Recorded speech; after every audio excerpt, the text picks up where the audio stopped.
Netaji Subhas open ইউনিভার্সিটিতে তোমরা যারা পিজি কোর্সে হিস্ট্রিতে পড়াশোনা করছো পার্ট 1 বা ফার্স্ট ইয়ারে, তোমাদের যে পিজি হিস্ট্রি 2 বা সেকেন্ড পেপারটি রয়েছে আধুনিক ভারতের ইতিহাস, এই পেপারটির ফাইনাল সাজেশন নিয়ে আলোচনা করব আজকের এই ভিডিওতে।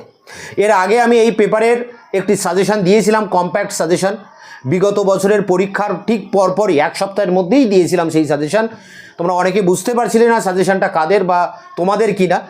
তোমরা যারা এবার পরীক্ষা দেবে 2026-এ এই পিজি হিস্ট্রি 1, 2, 3, 4 মানে হিস্ট্রির যে ফার্স্ট ইয়ারের পরীক্ষাটা দেবে বা পার্ট 1-এর পরীক্ষাটি দেবে, তোমাদের জন্য এই সাজেশন। পিজি হিস্ট্রি 2 এই পেপারটির 2026 টু 27 একেবারে রানিং যে সাজেশন, সেই সাজেশন নিয়ে আলোচনা করছি এই ভিডিওতে। এখানে সাজেশনের অনেক প্রশ্নের উত্তর, বেশিরভাগ প্রশ্নের উত্তর কিন্তু আমি চ্যানেলে আপলোড করে দিয়েছি একটা ভিডিওর ভিতর দিয়ে। এই ভিডিওর ডেসক্রিপশন বক্সে একটি প্লে লিস্টের লিঙ্ক আছে, সেখানে ক্লিক করলে তোমরা সমস্ত প্রশ্নের উত্তরও পেয়ে যাবে। এছাড়া দু একটি প্রশ্নের উত্তর যেগুলো বাকি রয়েছে আমি খুব দ্রুত তার অ্যান্সার তোমাদের সামনে নিয়ে আসবো।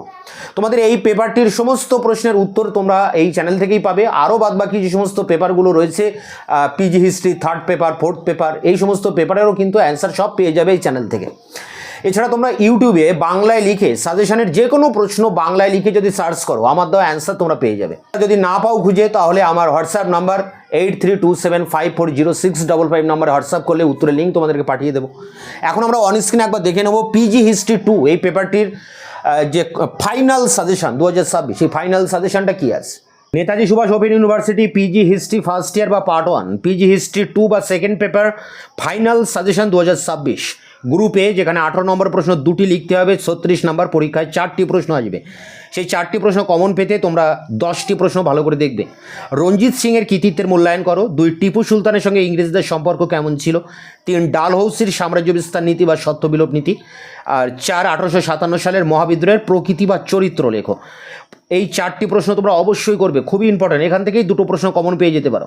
পরটি মারাঠা শক্তির পতনের কারণগুলি আলোচনা করো। পরটি অষ্টাদশ শতকে মহীশূর পাঞ্জাবের অবস্থা কেমন ছিল।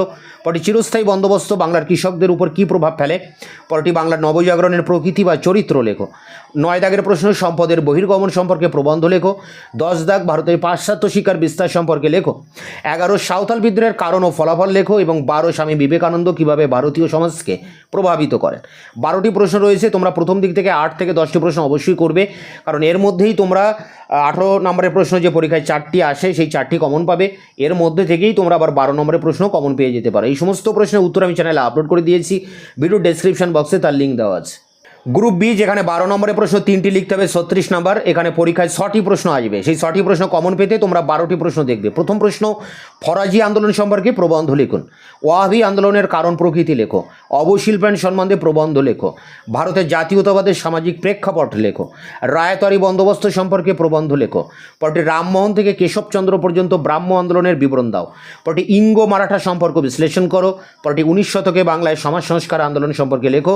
পরটি অধীনতামূলক মিত্রতা নীতি ব্যাখ্যা করো।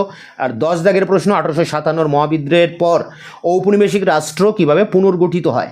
এই 10টি প্রশ্ন টপ 10 প্রশ্ন, এগুলো অবশ্যই তোমরা দেখবে। তারপর সময় পেলে আরও 3টি প্রশ্ন তোমরা দেখতে পারো। ভারতের জাতীয়তাবাদের বিকাশে পাশ্চাত্য শিক্ষার ভূমিকা, ভারতের জাতীয়তাবাদ ও জনমত বিকাশে সাহিত্যের ভূমিকা। এই দুটো থেকেও কিন্তু একটা প্রশ্ন পরীক্ষায় আসতে পারে। শেষ প্রশ্ন, মুর্শিদ কুলি খানের রাজত্বের মূল্যায়ন করো। এই সমস্ত প্রশ্নের বেশিরভাগ প্রশ্ন আমি চ্যানেলে আপলোড করে দিয়েছি, ভিডিও ডেসক্রিপশন বক্সে তার লিঙ্ক দেওয়া আছে।